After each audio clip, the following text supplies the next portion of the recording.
Hi, my name is Gary Eastman with Swiftbonds, and today we're going to talk about surety bonds and how it can help you avoid any sort of delays or problems with your projects. Welcome to the Rental Property Owner and Real Estate Investor Podcast, brought to you by the Rental Property Owners Association, where real estate investors have found success since 1968. I'm your host, Brian Hamrick from Hamrick Investment Group. This episode is sponsored by Green Property Management, managing everything from single-family homes to apartment complexes in the West Michigan area. Find out more at greenpropertymgt.com. And RCB and Associates, helping real estate investors and small business owners navigate the complex world of health insurance and Medicare benefits at rcbassociatesllc.com. Hello and welcome to episode 528. Most investors have no idea how surety bonds can make or break a real estate deal until it's too late. My guest today, Gary Eastman, is an attorney turned entrepreneur who built one of the nation's leading surety bond brokerages, Axcess Surety and Swiftbonds. After 17 years as General Counsel for Fortune 500 companies, Gary uncovered this $22 billion industry that quietly drives construction and development. He's here today to explain why understanding surety bonds can protect your projects, free up capital, and keep your next deal from falling apart. Gary, welcome to the show. Thank you so much, Brian, for having me. I really appreciate it. I'm wondering if you could give me and our audience just kind of the 101 on what are surety bonds and how do they apply to real estate investors and developers? First of all, saying you've heard of surety bonds puts you ahead of 99% of the people. So that's amazing. Yeah. So what a surety bond is, it's essentially a three-party contract. Think of it similar to like a guarantee. And what it does, the three parties are the obligor, right, which is usually the company that's doing any work. Say, for example, building a school. What did you call it? The obligation, obligor? Obligor, yeah. Then in a brilliant piece of naming nomenclature, the obligee. Sounds like Lord of the Rings. Yeah, exactly. That's the person that gets the benefit of the bond. For example, the government, right? And then finally, the surety, which is the important part, that's the guarantor. The difference between a surety bond and a guarantee, though, is in a typical legal guarantee situation, you have to go after the company first. Then once you get a judgment, then you can make the guarantor pay for that judgment. A surety bond bypasses all that.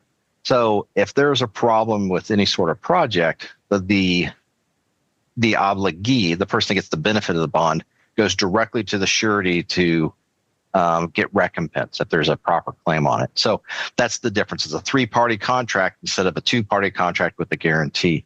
So what it does is it provides assurance. Specifically, the parts of a surety bond that are important is, one, there's the performance bond portion. Hey, you're going to do the work in the time frame that you said that you're going to, and according to the terms of the contract. Two, then the labor and what we call material bond portion.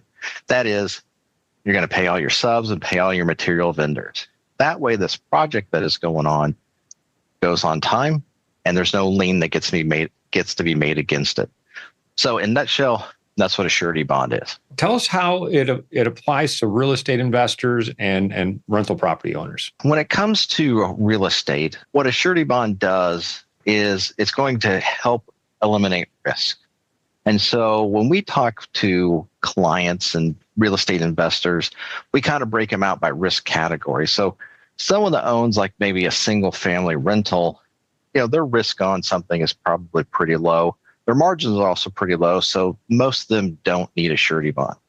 Switch all the way to the other side of the fence on large commercial projects. Almost all of them now have surety bonds because they are desperate.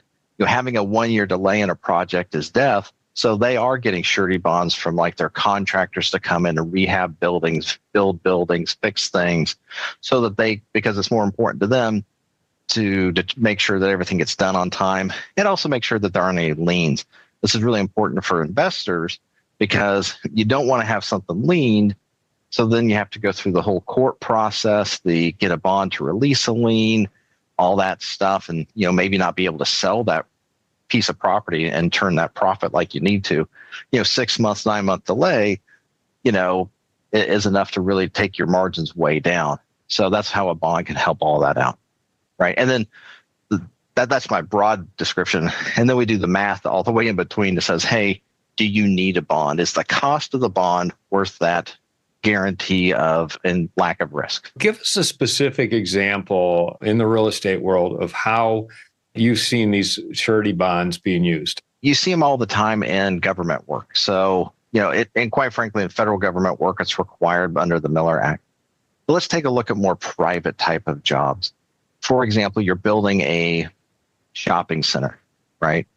And, you've invested in the shopping center and you have 5 tenants that are going to come in. If you just have them do whatever, it's possible that, they hire contractors to come in and rehab the space or build out the space.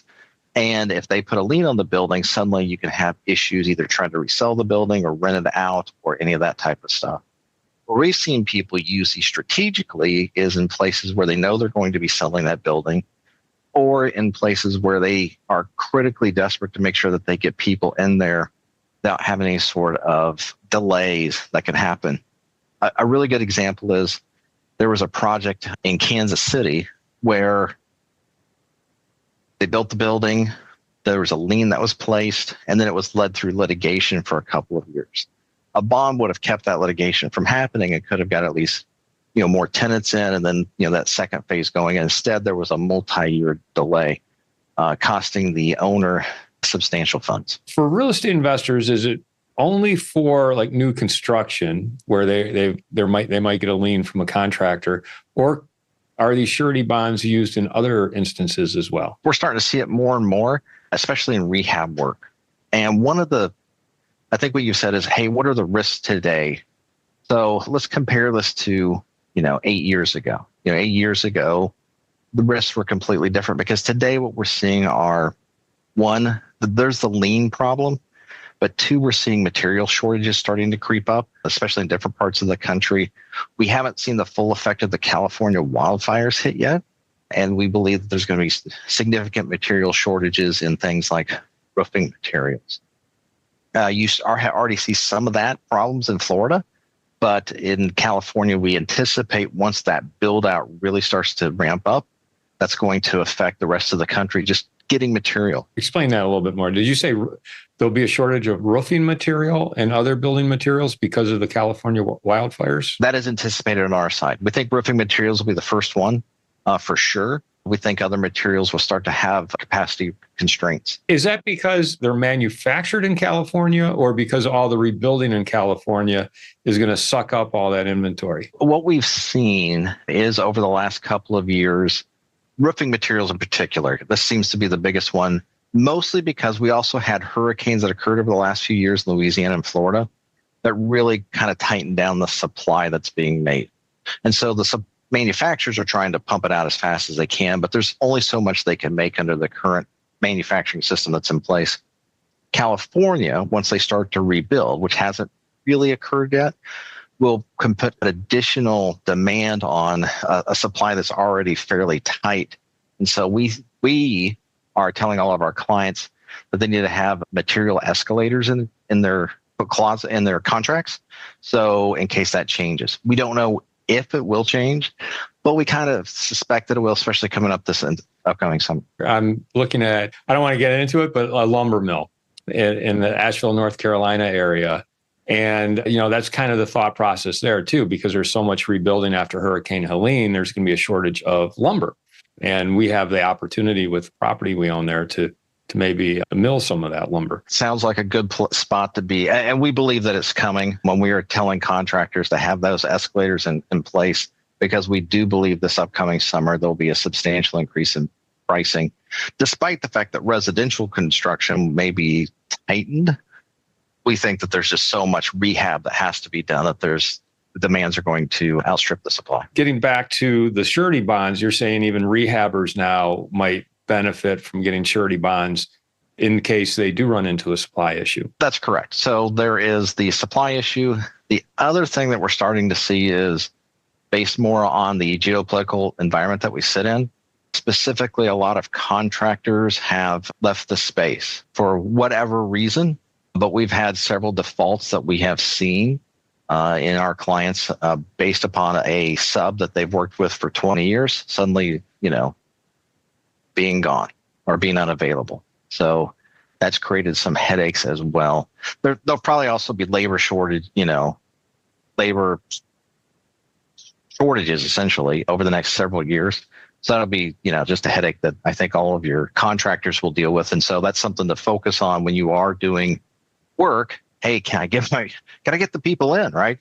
Because what we used to see, people bid, especially rehab work 5 years ago doesn't exist today. To kind of sum up, I mean, if you're starting a project, whether it be new construction or a rehab project, and one of your concerns is going to be, well, is this project going to get completed? Are the people I hire going to be there to finish it? Or the materials going to be available? And what you're saying, and I'm sure there's plenty of rehabbers and developers who know all about this, but it's probably new to a large percentage of our audience. What you're saying is you can get a surety bond that will pay you if any of those problems do occur. What does that look like? Like, what does it cost to get a surety bond, and how much does it actually protect you? So when you get a surety bond on a project, let's say it's a rehab project for $1 million, what it does is it makes sure that, one, it gets done timely. Otherwise, there's what we call liquidated damages. So that's a massive incentive for that to get done per the terms of the contract and timely terms of the contract. And then, of course, everybody's getting paid. So the cost of that is typically 1% to 3% of the contract price, right? So you pay that $10,000 to $30,000 to guarantee that it gets done on time, and then everybody gets paid off. The backside question is, okay, what happens if I hire somebody to do the work and then they just abscond to Mexico? Well, there's a couple of different things that happen. One, the sureties tend to find a replacement contractors to come in and finish the work, right? Because that's what they want to do. They're not just they don't want to leave it just hanging. Because they have a duty to mitigate the damages on any of those projects. And so that's what they're trying to do, is instead of paying out $1 million claim, they want to get it done and then say, well, we were $80,000 over, right? Because we had to hire somebody else from some more expensive, fix some of the other work. We want to mitigate that. Instead of paying out $1 million, only pay out that $80,000 to that contractor, but also get the owner to get their project done. That's really what happens, is they really tend not to pay out that bond amount. We actually have seen the bond amount being paid, but rather get a replacement contractor, get them in, get it finished, get it working so that the project's done and done properly. So let's say you're building a small multifamily property for $5 million. That's the all-in construction cost. I come to you and I say, okay, Gary, we want to bond this. What are we actually bonding? Is it the full $5 million? And you're saying that's going to be 1% to 3%. So that's what, 50 to 150,000? That's correct. And that's exactly what happens, is they would bond the entire project between that $50,000 to $150,000 fee. And then they guarantee that, that it gets done on time and everybody gets paid. I'd like to take a moment to tell you about Green Property Management. Not only do they manage everything from single-family homes to apartment complexes in the West Michigan area, they also manage my entire portfolio. So I can tell you from personal experience that their unique flat fee management style is worth a closer look. If you feel that your property isn't operating to its fullest potential, then Green Property Management can help you take a holistic approach that will save you money, eliminate your headaches, and increase your net income. And if you're a property manager interested in applying Green Property Management's model, give them a call at 1-866-95-GREEN or visit them on the web at greenpropertymgt.com.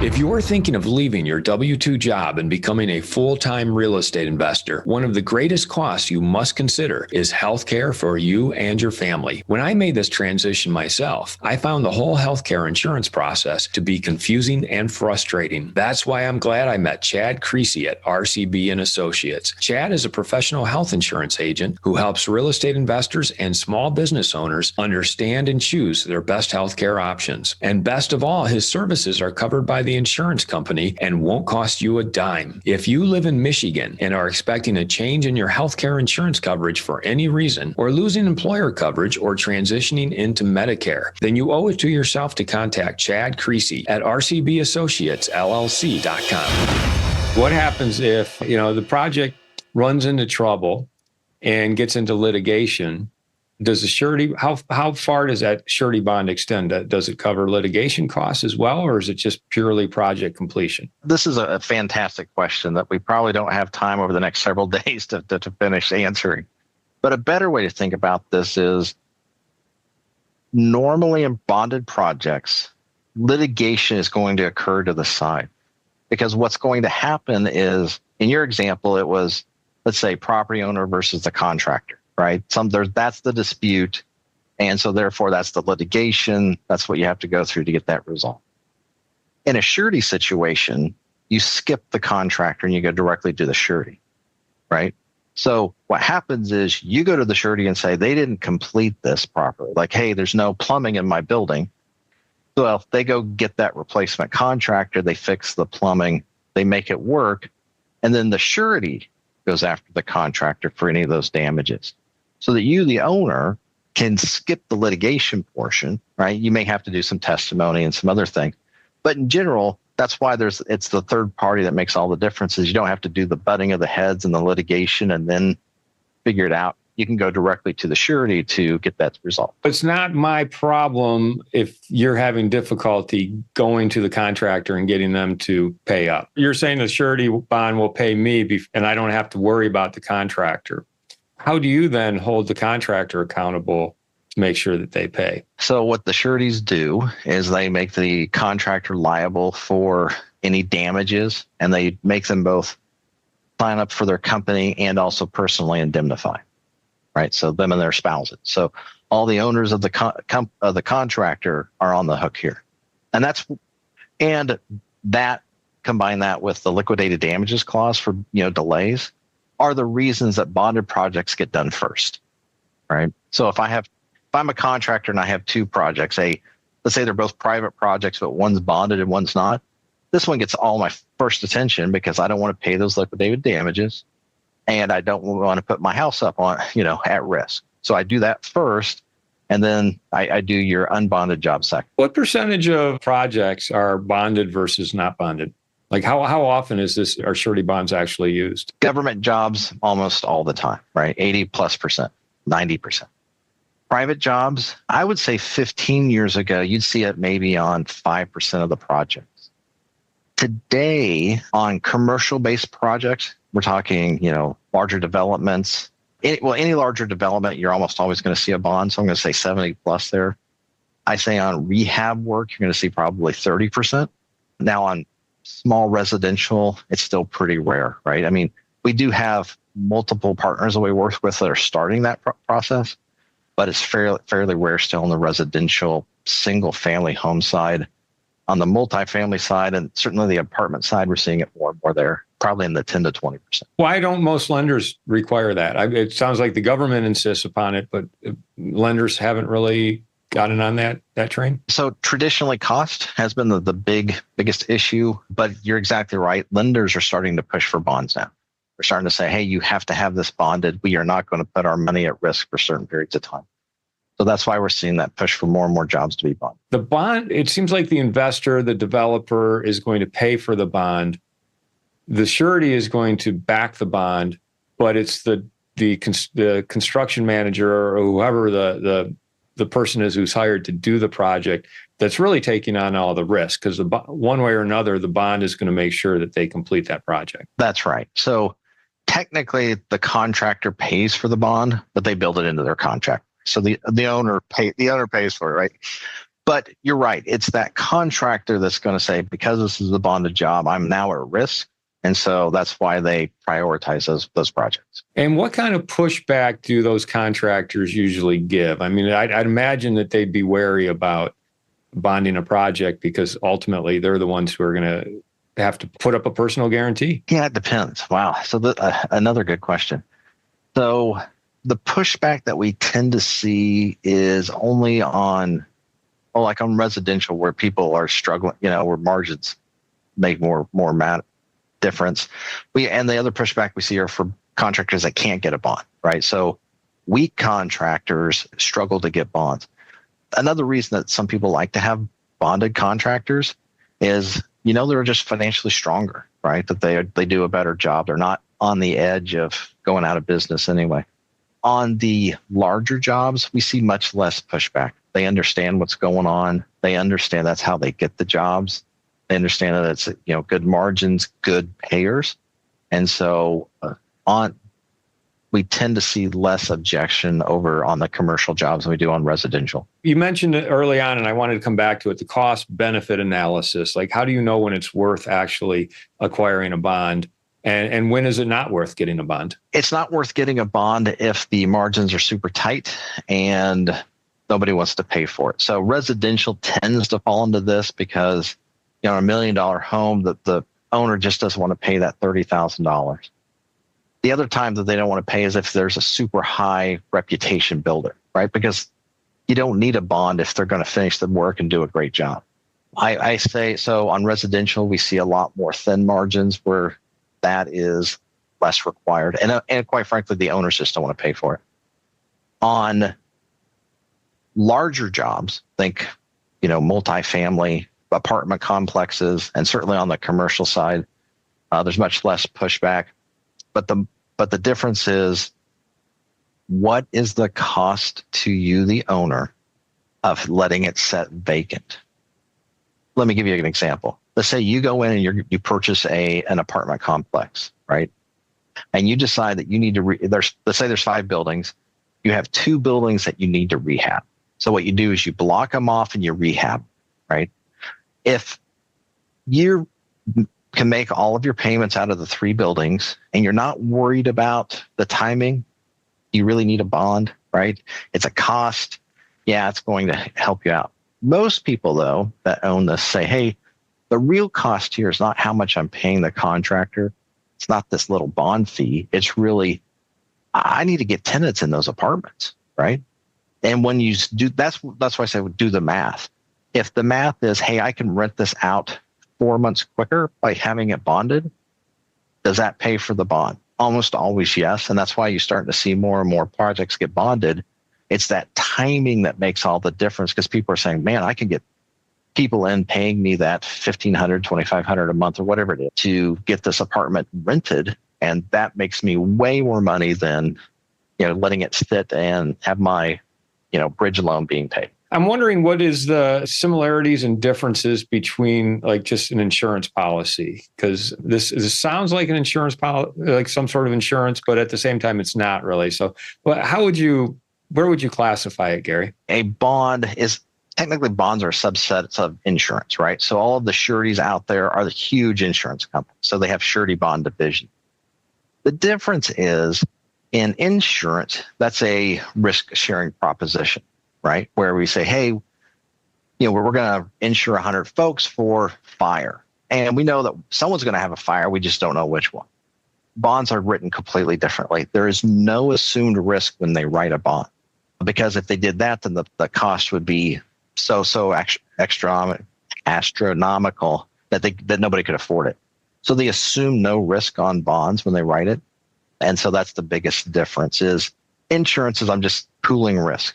Bonds are written specific to a specific job, and that's all that they take care of. You shared some insight about, this expectation that the wildfires in California might impact the cost of materials and availability of materials.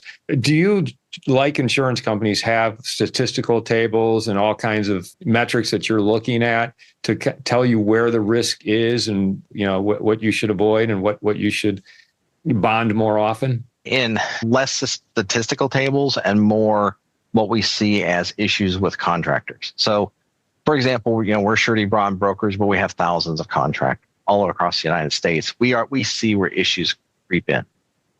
Sureties have tons of us, right? So they see even more, they have access to even more data. So they start seeing problems with regard to jobs. That's clearly a red flag, but what would they see more of is job cost.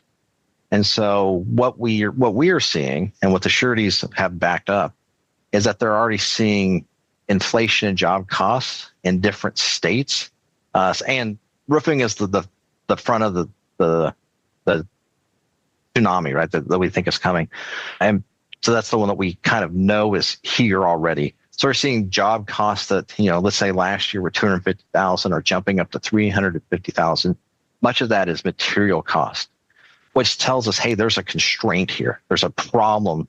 That's not normal inflation problem. We also have talked to a lot of contractors that are having issues getting material already. I see this in Louisiana. So I've got multiple contractors in Louisiana. One has already a place where they can get all of their roofing material. And so their job cost is lower than everybody else's because they have this captive supply. So we know, hey, there's something wrong with supply here. That's just the beginning of this problem that we think is going to occur. And so we're just starting to see the edges of that. You keep mentioning roofing, but what else is going to be in more limited supply? And how long do you think that's going to go on? So roofing is just the beginning. We believe that lumber is coming. We are unsure about steel, quite frankly. We just don't know about supply from overseas. We anticipate that there's going to be problems with steel as well. So we anticipate that all of the building material, with the exception of concrete, are probably going to be constrained over the next couple of years. That is assuming that residential usage comes down. If residential usage goes back up, maybe rates go way down and suddenly there's this flood back in the market, which we are not assuming. We believe it'll go the other way. If that remains high, we'll see substantial supply constraints. As I wrap up the conversation about surety bonds, is there anything I haven't asked you or that we need to make sure we convey to the audience about surety bonds? It's pretty boring, but I like to tell people it's a useful tool if it fits in with your projects. And so part of what I tell people is you have to take a look at what you're doing today and where you think the markets are going. So we believe there are going to be supply constraints on the material side. You have to take a hard look at any sort of numbers. What interest rates are you getting? Where are they going? Do you really believe they're going to drop low enough to really kickstart demand? We believe probably not, but maybe it will, right? If we think that the Fed will lower rates, but it won't change interest rates for the most common borrower, maybe for the government, but not for anybody else. But you'd have to take a hard look of where you think rates are going and then be able to apply that to, your jobs, right? It has to really come down to, do you have people for your jobs? Do you have material for your jobs? What is the interest rate on your jobs? We're out of this 0% interest rate environment. So therefore, do all the math, right? Because that's important. And then can surety bonds help eliminate a lot of that risk that used to just not occur, right? I mean, with 0% rates, holding something for an extra couple months wasn't a big deal. At 8%, it is a big deal. So run the math, see if it works for you. And then quite frankly, it's also a tool to vet your contractors to see if they're, strong or whether they may have issues down the line. There's not a simple yes, no. It's really more, what's the risk? Can we eliminate risk? And then of course, talk to you. One of the good things about talking to sureties is seeing issues before everybody else does. So, we're here. I'm in Kansas City, but I can tell you about problems in Florida because we have so many contractors there. Same thing with like Louisiana, while other states seem to be doing okay right now. So there are just these different pockets that seem to lead into everybody else. How would our listeners find out more about surety bonds through your company and or get a hold of you? You can find us on the web at swiftbonds.com and axcess-surety.com. You can also find us on all of the social medias, Facebook, Twitter, X, and everything else. How are you using AI in your business? We use it all the time. So we use it both really in three different ways. One, we use it in the beginning, the marketing client acquisition way. Number two, we've used it in the analysis of, jobs, right? And doing work with the processes. Basically, how do we take somebody from point A to point Z as easily as possible? And then the C part is what we talked about is, hey, how does it help see these patterns of developing risks that are coming? What are you using? Like ChatGPT, or do you have some sort of proprietary program or software that was put together for you? I have pro accounts on virtually every platform, from ChatGPT to Perplexity to, et cetera, et cetera. So we use all of those individually. We also have our own tools that hook into there. And in those three main verticals that we talked about. So we have probably 30 different tools today that we use, and use the AI as just the back end to generate some of that stuff. You say surety bonds are boring, but I think that this was a pretty interesting conversation. And hopefully our listeners who might be getting into a rehab project or a new development really consider whether or not surety bonds might be something that will help mitigate risk on their behalf. So thank you so much for having this conversation with us today. Thank you for having me. I really appreciate it. I want to thank everybody for listening to this episode. I'm your host, Brian Hamrick from Hamrick Investment Group, and you can find out more about me by going to higinvestor.com. That's higinvestor.com. This episode was sponsored by Green Property Management, managing everything from single-family homes to apartment complexes in the West Michigan area. Find out more at greenpropertymgt.com. And RCB and Associates, helping real estate investors and small business owners navigate the complex world of health insurance and Medicare benefits at rcbassociatesllc.com. You've been listening to the Rental Property Owner and Real Estate Investor Podcast, brought to you by the Rental Property Owner Association. You can find out more at rpoaonline.org.